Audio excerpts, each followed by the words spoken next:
Good evening my dear students to all of you. आप सभी का स्वागत है इस इवनिंग क्लास में।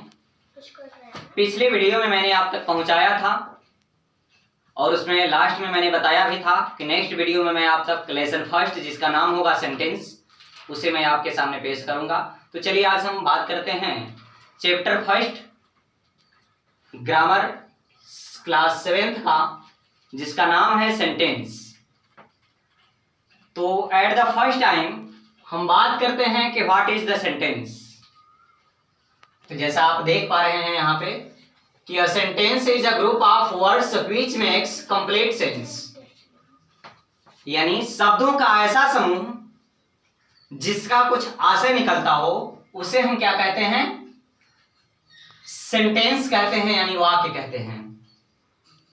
अब हम आगे बात करते हैं टाइप्स ऑफ सेंटेंस, वाक्यों के भेद। तो पहला इसमें आता है असर्टिव सेंटेंस यानी निश्चयात्मक वाक्य। इसमें दो टाइप्स के होते हैं, पहला होता है अफर्मेटिव सेंटेंस और दूसरा होता है नेगेटिव सेंटेंस।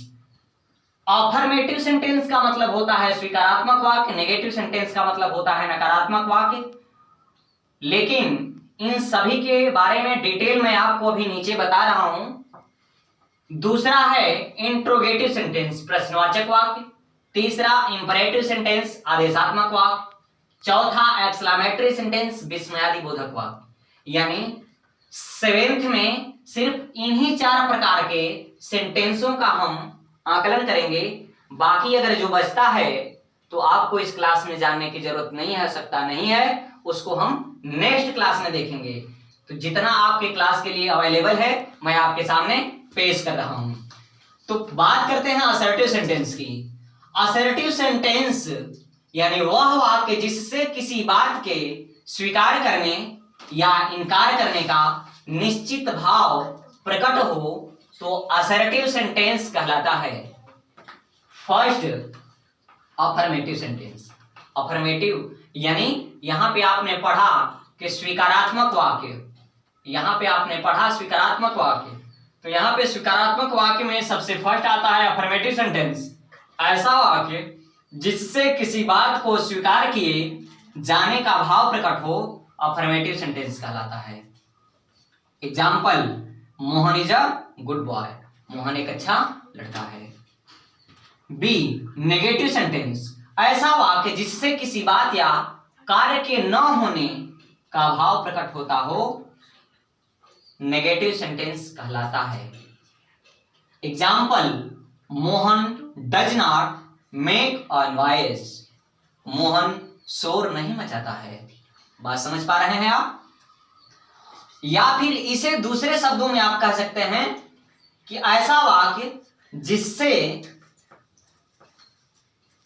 नेगेटिव सेंटेंस आता हो या फिर नो, नॉट या नेवर लगा रहता है, वो नेगेटिव सेंटेंस कहलाता है। आप इस प्रकार से भी बोल सकते हैं, बता सकते हैं।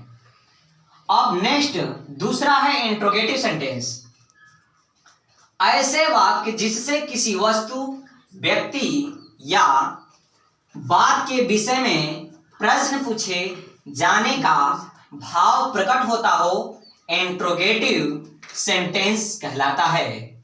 इसके अंत में प्रश्नवाचक चिन्ह लगा रहता है, इसके अंत में प्रश्नवाचक चिन्ह लगा रहता है।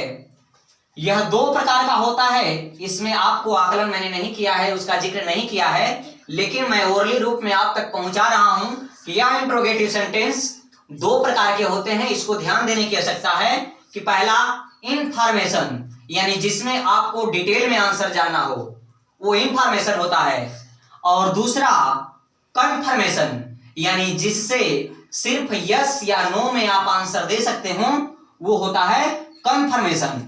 आपके सामने दोनों का एक एक एग्जांपल मैंने पेश किया है। पहला है इंफॉर्मेशन यानी व्हाट आर यू डूइंग, आप क्या कर रहे हो, व्हाट आर यू डूइंग, आप क्या कर रहे हो। तो यह आपके विषय में पूछा जा रहा है, तो इसका आंसर आप यस या नो में नहीं दे सकते, यानी यह क्या है, इंफॉर्मेशन है। अब दूसरा, डू यू प्ले फुटबॉल, क्या तुम फुटबॉल खेलते हो। यह क्वेश्चन का आंसर आप यस या नो में भी आप दे सकते हैं, यस आई प्ले। अगर इस प्रकार से भी आप बोलेंगे तो वह सेंटेंस का पूरा अर्थ निकल जाएगा। इतना समझ में आ गया। अब नेक्स्ट हम चलते हैं इंपरेटिव सेंटेंस।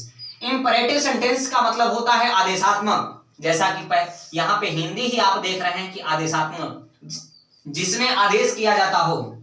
तो चलिए हम बात करते हैं कि ऐसे वाक्य जिसमें आज्ञा, निवेदन, उपदेश, प्रार्थना आदि का भाव प्रकट होता हो, इंपरेटिव सेंटेंस कहलाता है। एग्जाम्पल, सिट डाउन, बैठ जाओ। कीप साइलेंस प्लीज, कृपया शांत रहें। Do not make a noise, शोर मत मचाओ। यानी इसमें एक चीज और ध्यान देना है कि इसमें सब्जेक्ट का जिक्र कहीं नहीं किया गया है।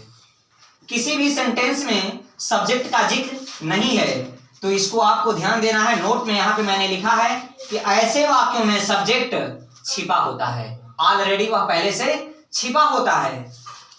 जैसे एग्जांपल आप फिर से देख लीजिए कि सिट डाउन, बैठ जाओ, तो इसका कहने का आशय है कि तुम बैठ जाओ।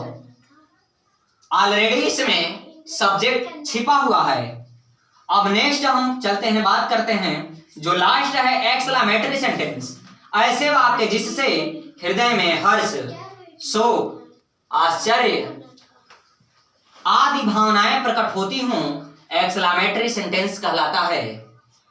एक्सक्लेमेटरी सेंटेंस ऐसा वाक्य जिससे हृदय में हर्ष, शोक, आश्चर्य आदि भावनाएं प्रकट होती हों, एक्सक्लेमेटरी सेंटेंस कहलाता है। इसका चिन्ह इस प्रकार से होता है। Example, alas he is no more, हाय वह नहीं रहा। कितने दुख से कहना पड़ रहा है कि हाय वह नहीं रहा।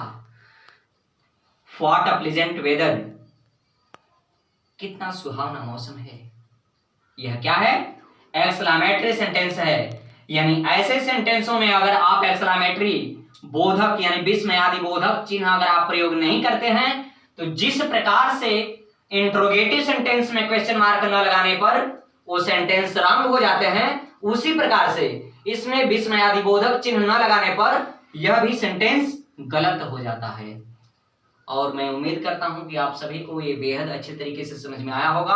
आज का क्लास मैं यहीं पे एंड करता हूं और नेक्स्ट वीडियो में आपके पास नेक्स्ट चैप्टर जाएगा। तब तक के लिए best of luck. So thank you very much.